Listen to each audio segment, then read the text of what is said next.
My wife left our family and children for a rich man, but karma had other plans for her. I had a wife and 2 kids, a son 8, and a daughter 6. We lived in a small house. I worked at a warehouse to pay the bills. My wife worked part-time at a grocery store after the kids started school. She complained about money all the time. She often said she regretted marrying me because I couldn't give her a better life. I loved her anyway. I met her in high school, and after 10 years of marriage, I still did everything for her and the kids. She started complaining more as the years went on. She wanted a bigger house and better things, but I couldn't afford them. I kept working hard, hoping it would be enough. It wasn't. Then a new man came into our lives. That's when things fell apart. A new man entered our lives one day. He was wealthy, the kind of guy who drove an expensive car and wore suits that probably cost more than my monthly paycheck. He started coming around the house, bringing gifts for the kids, big, flashy things I could never afford. My son got a shiny new bike with all the bells and whistles. My daughter got a dollhouse so elaborate it took up half her room. My wife called him a friend. She said he was just generous, that he liked helping out. I didn't buy it. He showed up too often, once a week, then twice, then more. He'd stay for hours, sitting in my living room, talking to her while I was at work or in the other room. I didn't trust him from the start. He had this smug look, like he knew something I didn't. I told my wife I didn't like him coming around. She got defensive right away. She said I was being paranoid, that I was jealous because he had money and I didn't. We argued about it a lot. The fights were loud and bitter. I'd ask why he was always here, why he was buying stuff for our kids. She'd snap back that he was just a friend, that I needed to stop overreacting. But I saw how she acted around him, smiling more, laughing at his jokes, things she hadn't done with me in years. The kids didn't see the problem. They loved the gifts. My son would ride that bike up and down the street, bragging to his friends. My daughter would spend hours playing with the dollhouse, showing it off to anyone who'd look. I couldn't give them those things, and it stung. Meanwhile, my wife started talking to this guy more, phone calls late at night, quick trips to run errands that lasted too long. She swore it was innocent. I wanted to believe her because I still loved her, but the doubt grew every day. The arguments turned into a regular thing. She'd defend him, tell me I was the problem. I couldn't shake the feeling that something was off, that I was losing her to this guy. One day, my wife told me she had to go on a business trip. She said it was for her grocery store job, some training thing out of town. She packed a suitcase and said she'd be gone for a while, maybe a few weeks, maybe longer. I didn't ask too many questions. She'd never done anything like this before, but I figured it was work. She left the next morning. The kids were upset, asking when she'd be back. I told them soon, even though I wasn't sure myself. The house felt empty without her. She called a few times at first, checking on the kids. Then the calls stopped. Days turned into weeks, and I started to worry. I tried reaching her, but she wouldn't pick up. Finally, she called me one night. Her voice was cold. She said she wasn't coming back. She wanted a divorce. I asked about the kids, about her parents who lived nearby and depended on us. She said she didn't care about any of it. She deserved a better life, she told me, and she was done with me. I found out later she'd been with that rich guy the whole time. There was no business trip. It hit me hard. I didn't yell or beg. I just hung up the phone and sat there, staring at the wall.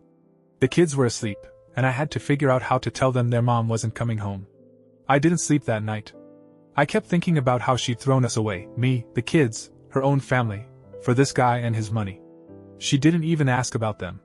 She was gone, and I was left to pick up the pieces.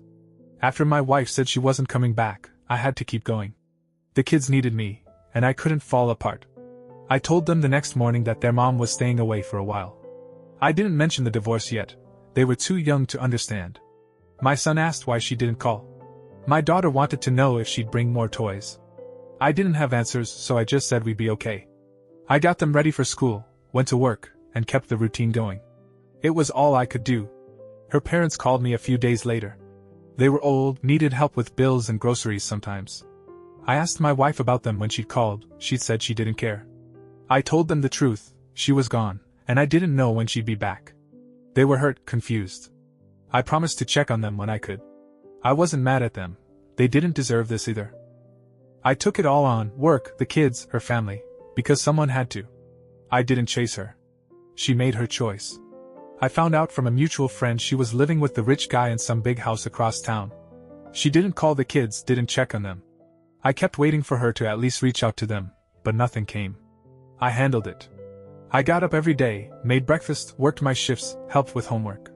It wasn't easy, but I did it. I wasn't going to let her destroy us. She wanted a better life, fine. I'd make sure we had one without her. A year passed after my wife left. I kept the house running, paid the bills, took the kids to school, made sure they were fed and clean. They stopped asking about her after a while. She never called, never sent a letter, nothing. I heard through someone that she was still with the rich guy, living in his mansion. I didn't care anymore. I was done waiting for her to remember she had kids. Then I met someone new. Her name was Lisa. She worked at the warehouse with me, handled shipping orders. We started talking during breaks, small stuff at first, like work, or the weather. She was kind, steady, different from my ex. She had a kid of her own, a boy around my son's age. We got along. After a few months, I asked her out. She said yes. We took it slow, but it felt right. The kids liked her too. She'd bring her son over, and they'd all play together. For the first time in a long time, the house didn't feel so empty. Lisa moved in after 6 months. She helped with everything, cooking, cleaning, getting the kids ready. She didn't try to replace their mom, she just fit into our lives. I started to feel happy again. My ex was a memory I didn't dwell on. She hadn't reached out once, not even for the kids' birthdays. I figured she was gone for good, living her better life. I had a new one now, and it was enough. Life was steady a year and a half after my wife left. Lisa lived with us now, and the kids were doing fine. My son played soccer, my daughter took dance classes, and Lisa's son fit right in with them. I worked my warehouse job, came home to a full house, kids running around, Lisa handling dinner. It wasn't perfect, but it was ours. My ex hadn't been part of it since she walked out. She hadn't called, hadn't checked on the kids, nothing. I'd heard she was still with the rich guy, living in his big house. I didn't think about her much anymore. Then she came back. It was a Saturday afternoon. I was in the garage working on my truck, oil change, nothing big. Lisa was inside with the kids, probably keeping them busy. The doorbell rang. I didn't pay attention at first. I figured it was a package or something. I heard Lisa walk to the door, open it, and then voices, one I hadn't heard in a long time. I cleaned my hands on a rag and went inside. There she was, my ex-wife, standing on the porch. She didn't look like the woman who'd left. Her hair was tangled, her clothes were plain, a cheap jacket and jeans, not the designer stuff she chased after. She held a small duffel bag, like she'd packed light and come straight here. Lisa stood in the doorway, looking at her, then at me. I walked up, not sure what to expect. My ex started talking before I could say anything. She said the rich guy had cheated on her with someone else. He'd thrown her out of his house a few days ago. She'd been with him all this time, living the life she'd wanted, but now it was over. She had no money, no place to stay. She apologized, said she was sorry for leaving me, for abandoning the kids, for thinking she could do better. She kept going, her voice shaky, saying she'd messed up and wanted to fix things. She asked to come back, begged me to let her in, to help her out. She even said she missed the kids, wanted to see them. I looked at her, standing there in my doorway, and felt nothing. No anger, no pity, just empty. She'd been gone almost 2 years. She hadn't called the kids once, not for birthdays, not for anything. Now she was here because her plan failed. Lisa stayed quiet, watching me. The kids were in the living room, playing, they hadn't noticed her yet. I told her she couldn't come back. I said we'd built a life without her, and she didn't get to walk in now. She started crying, asking again about the kids, saying she'd do anything. I told her no, that she'd made her choice. Lisa stepped up, told her to leave. My ex looked at us, saw it was over, and walked away. I closed the door. My ex-wife walked away from the house that day, and I didn't watch her go. I turned back to Lisa and the kids like nothing had happened. The kids hadn't seen her, they were still in the living room, arguing over whose turn it was on the game console. Lisa asked if I was okay. I said yeah, and I meant it. Seeing my ex didn't stir anything up. She was a stranger now, someone who'd made her bed and had to lie in it. I went back to the garage, finished the oil change, and we carried on with the day. Dinner was spaghetti that night, Lisa's recipe, the kids' favorite. A few days later, my ex called. I didn't pick up at first, but she kept trying. When I finally answered, she was crying again. She said she was staying in a cheap motel, that she had no money left. The rich guy had cut her off completely, changed the locks, blocked her number. She asked if she could see the kids, just for a little while. I thought about it. They hadn't asked about her in months, hadn't even mentioned her since she showed up. I told her I'd talk to them, but it was their choice, not hers or mine. She said she'd call back later. I hung up and told Lisa about it. She said whatever the kids wanted was fine with her. I sat my son and daughter down that night. I told them their mom had come by, that she wanted to see them. My son shrugged, said he didn't care. My daughter asked if she'd bring toys like the rich guy used to. I said probably not. She lost interest after that. They didn't want to see her. I called my ex back the next day, told her the kids said no. She begged again, said she'd do better this time. I told her it wasn't up to me anymore. She stopped calling after that, at least for a while. Life went back to normal after my ex-wife's visit. Lisa and I kept the house running smoothly. My son's soccer team made it to the playoffs, and my daughter performed in her first dance recital. I took extra shifts at the warehouse to save up for a family trip, nothing fancy, just a weekend at a lake a few hours away. The kids were excited about it, and Lisa was too. We were a unit now, the four of us plus Lisa's son. My ex didn't fit into that picture anymore, and I didn't waste time thinking about her. She tried reaching out a few more times over the next couple of months. She'd leave voicemails, mostly the same stuff: apologies, pleased to see the kids, promises to change. I didn't respond. The kids didn't ask about her, and I didn't bring her up. One day, I saw her at the grocery store where she used to work. She was behind the counter again, ringing up customers. She looked tired, thinner than before. Our eyes met for a second, but I didn't stop. I grabbed what I needed and left.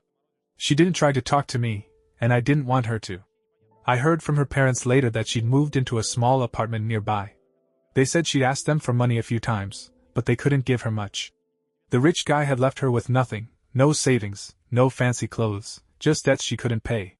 She still called the kids sometimes, maybe once a month. They talked to her for a few minutes if I handed them the phone, but they didn't care much. She'd apologize to them too, say she was sorry for leaving. They'd say okay and hand the phone back. It didn't change anything. My life was with Lisa and the kids now, and that's where I kept my focus. 2 years after my ex-wife left, I'm in a better place than I ever thought I'd be. Lisa and I got married last month, small ceremony, just us, the kids, and a few friends from work. My son's 10 now, still into soccer, and my daughter's 8, obsessed with dance. Lisa's son is part of the family too. He calls me dad sometimes, which feels good. We took that lake trip I'd saved for, rented a cabin, and spent 3 days fishing and swimming. The kids loved it, and I did too. It's not the life I had with my ex, but it's mine, and it's real. My ex is still around, but barely. She works at the grocery store, lives in that tiny apartment. She calls the kids every couple of months, short talks, mostly her apologizing and them saying okay before hanging up. They see her once in a while if she pushes for it, but it's rare. She's tried to talk to me a few times, usually when I'm picking up groceries. She'll say she's sorry, that she regrets everything. I don't say much back. I don't hate her, but I don't care either. She chose her path, and it didn't work out. The rich guy moved on, left her broke and alone, and now she's stuck picking up the pieces. I don't feel bad for her, but I don't wish her worse. Karma did its job. She chased money, lost it all, and ended up back where she started. Me, I've got Lisa, the kids, a steady job, and a house that's loud and full again. It's not perfect, but it's enough. I'm happy, and that's more than she can say.